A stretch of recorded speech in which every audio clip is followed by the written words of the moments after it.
கள்ளி காகத்தின் கழுத்து தெரிகிறது. அண்ணா வாழ்ந்தார் அடிச்சார் அந்த வார்த்தை கள்ளி காகம் கீழே விழுந்தது. இல்லையே சிறந்த வீரராக அர்ஜுன் விளங்குகிறார். துரியோதனன் போன தாத்தா பீஷ்மாச்சாரியிட்ட போய் சொல்றான், தாத்தா தாத்தா தாத்தா. என்ன துரியோதன? பாத்தியாரு சரியில்லை தாத்தா, பாண்டவர்கள் மட்டும்தான் கற்றுக் கொள்கிறாரு, பாளையங்களுக்கு கற்றுக் கொடுக்கணும் தாத்தா. பாண்டவர்கள் மட்டும் நல்லா கற்றுக் கொடுக்கிறாரு, எங்களுக்கு கற்றுக் கொடுக்கல. அப்பா என்ன பண்ணாரு? குழந்தை ஆட்சிக்கு வாத்தியாருக்கு போனாரு. வாத்தியாரு என்ன பாடம் நடத்துற? என் பிள்ளை கம்முனே இருக்க மாட்டேங்குது, சும்மாவே இருக்க மாட்டேங்குது, என் பாடம் நடத்துற? வாத்தியாருக்கு ஒன்றும் புரியல. ஒர்க்கு ஆலோசனை இவங்க எப்படி பதில் சொல்றது?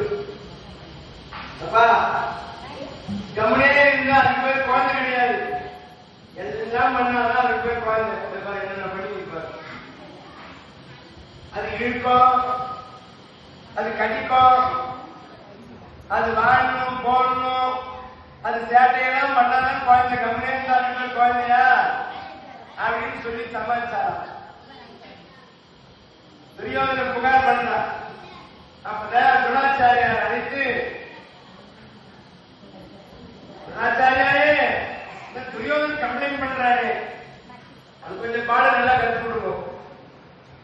பிறகு ஒரு நாள் இந்த துரியோதனர்களை அழைத்தார் துரோணாச்சாரி. அர்ஜுனா இங்க வா, இந்த ஆற்றிலே நீராட வேண்டும், நீ போய் ஆசிரமத்திலே இருந்து எண்ணெயும் சீக்காயும் கொண்டு வா. வருகிற பொழுது எண்ணெய் சீக்காவை கீழே வைக்க கூடாது, புரியுதா? அர்ஜுனன் புறப்பட்டார். துரியோதனை அழைத்து அவன் தம்பிமார்களுக்கெல்லாம் மந்திரங்களை கற்றுக் கொடுக்கிறார். கீழே ஒரு மரத்தின் கீழே மணலிலே ஒரு மந்திரத்தை எழுதி சொன்னார். எழுதினாங்க.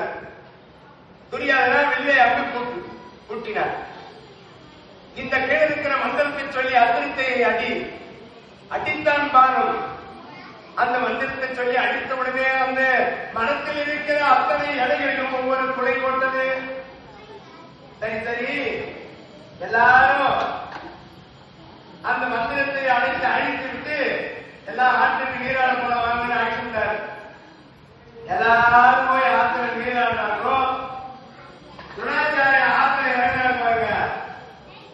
அப்படி நீராடுகிற நேரத்திலே ஒரு முதலை யாரும் வந்து அவர் காலை பற்றி கொண்டது. அங்கிருந்து அர்ஜுனன் வருகிறார். அர்ஜுனன் வந்தா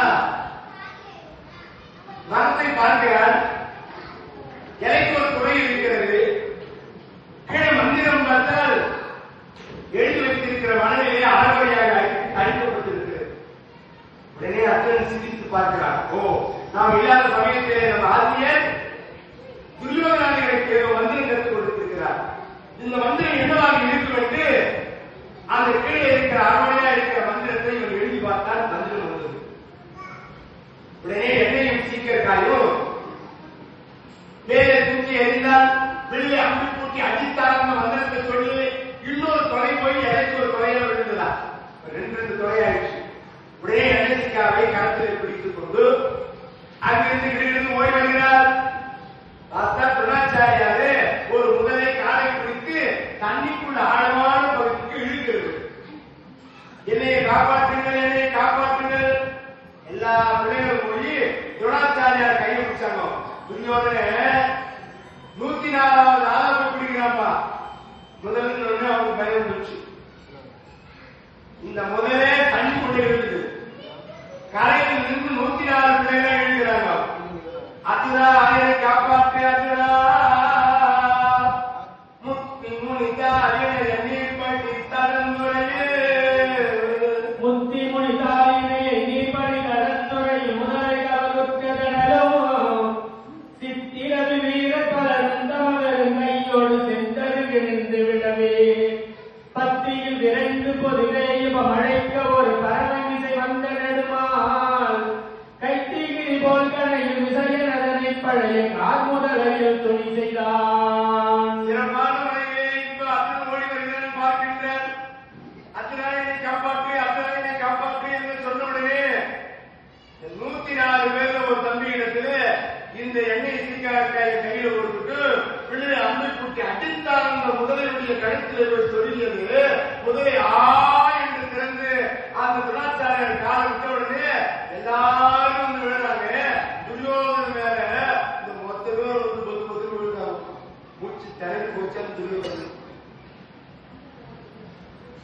அர்ஜுனா என்னை காப்பாற்றிய அர்ஜுனா மனம் அறிந்தார். அர்ஜுனா என்னை காப்பாற்றினாயே. கஜேந்திர ஆழ்வார் ஆதி உணவே என்று அழைத்த பொழுது நாராயணன் ஓடி வந்து காப்பாற்றியது போல என்னை காப்பாற்றினாயே. அந்த இரண்யன் அழிப்பதற்காக தூணில இருந்து நரசிங்க பெருமாள் வந்து வெளியே வந்து இரண்யனை அழித்து பிரகலாதனுக்கு வாழ்வு கொடுத்தது போல எனக்கு நீ வாழ்க்கை கொடுத்தாயே மகனே அர்ஜுனா என்று பாராட்டினார். என் உள்ளம் உருகி உன்னை நான் மாணவனாக ஏற்றுக்கொண்டேன். எனக்கு பிடித்த மாணவன் நீ என்றெல்லாம் அர்ஜுனை பாராட்டினார். ஒரு